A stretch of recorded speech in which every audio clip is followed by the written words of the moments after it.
guys ang ating wheat ingredients. Ito ang ating meringue. Ito ang ating dry ingredients. Okay guys, ipag-combine na natin sila. Ayun guys, gagawa na tayo. Ipag-separate natin ang ating itlog at ang ating puting itlog. Tsakin lang natin na ang ating lalagyan ng puting itlog ay malinis at walang grease.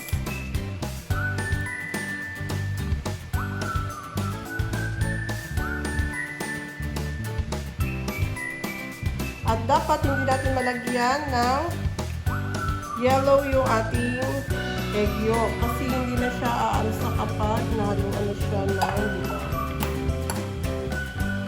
Kaya maglagay tayo ng separate na bowl para kung sakaling magkapali ang ating paggawa ng ating egg yolk ay safe naman siya talaga. 2 and 1/4 cups cake flour.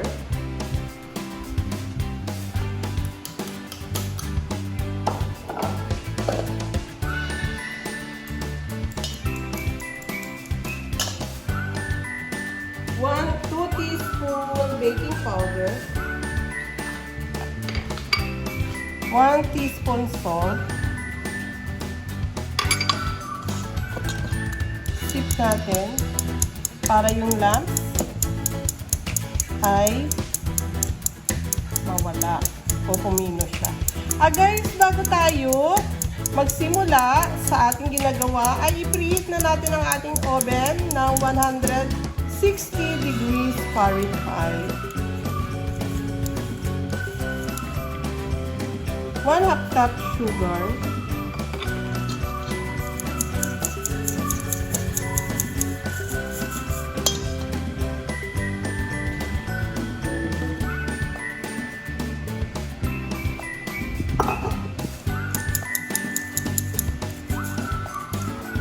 egg yolk. Ipagsama-sama na natin guys yung ating dry ingredients at wheat ingredients.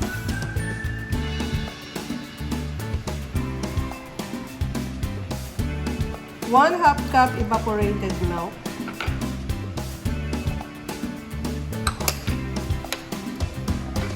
1/2 cup oil.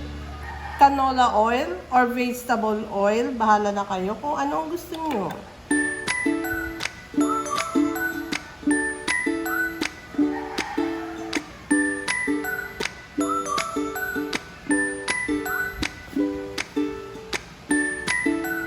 1/4 cup orange juice. Gumamit po ako ng fresh orange juice dyan. At saka yung zest natin, isang buong orange. Gumamit lamang ako ng yagyaran. I-mix lang po natin ang ating mga dry ingredients. Lagyan natin ng butas dyan. At ilagay na natin ang ating wheat ingredients.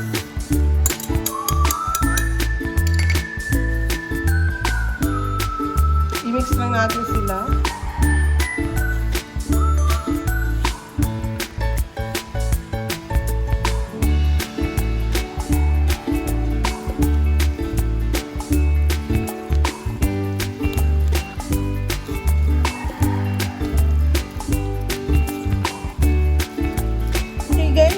Natin ang ating egg white, maluyan. Tapos mayroon tayong kalamansi kasi wala tayong cream of tartar at saka 1 cup na sugar.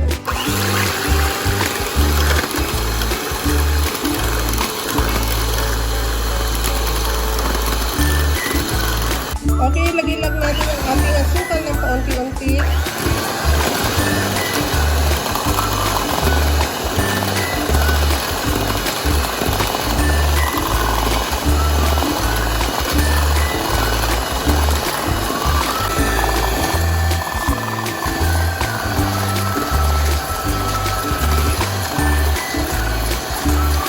Ilagay na natin ang ating kalamansi. Kapag walang kalamansi, cream of tartar. Pag walang cream of tartar, pwedeng suka. Mix lang natin hanggang siya ay maging crispy.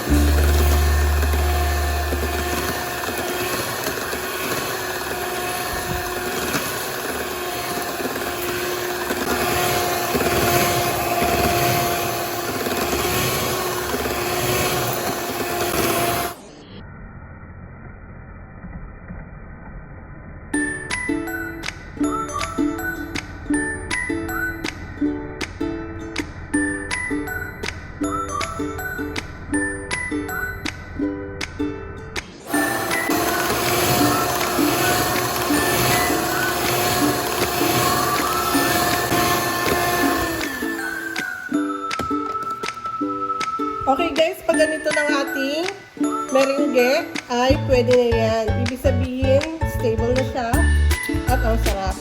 Tignan natin ang ating meringue na paunti-unti. Iwasan lamang natin itong mag-overmix. Ayan.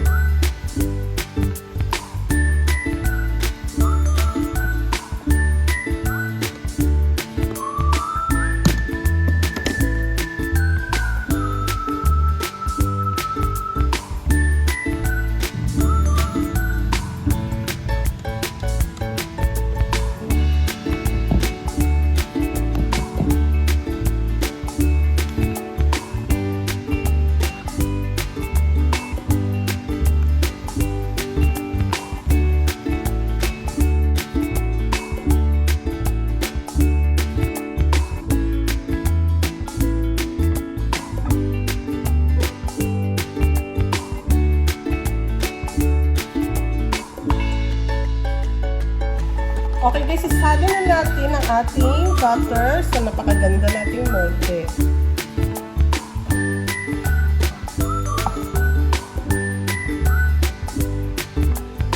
Ang bango ng orange guys, pero wag natin siya masyadong punuin kasi baka siya ay umakaw. Lagyan na lang natin sa kape. Tapos tap natin ng tatlo para yung bubbles niya ay bumaba. Tapos maglagay na tayo ng cupcake liner dyan.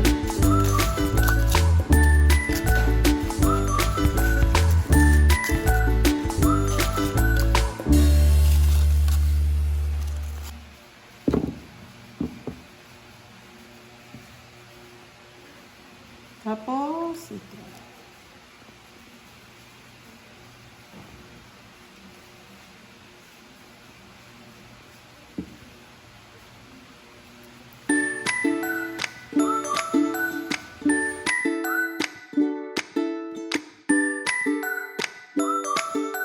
Okay guys, ano na natin ang ating cake. Ayan, 40 minutes. Isa dito sa taas.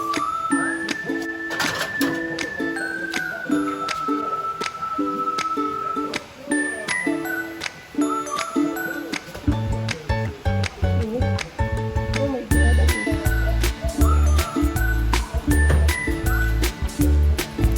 Guys, isa lang natin na 40 minutes yung hard pan, tapos 20 minutes lang yung cupcake. Ayan, si Mr. Cupcakes.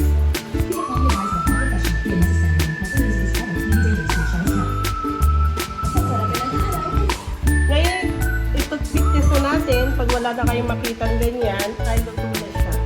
Ayan. After 40 minutes. Okay guys? Sige, tikman na natin. Ano, kayo unang-una yan, ha? Sarap. Walang daya yan. Dati, wala. Ano pa kanin mo, ate? Brenda sa Mojo. Ayan, si Ate Brenda sa Mojo. Kaunang-unahan, taga-tikim ko. Order na po kayo. Okay. Sarap. Nakakaumay.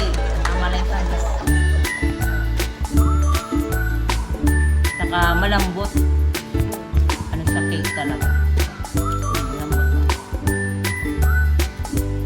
Okay, te. Thank you, te. Salamat. God bless.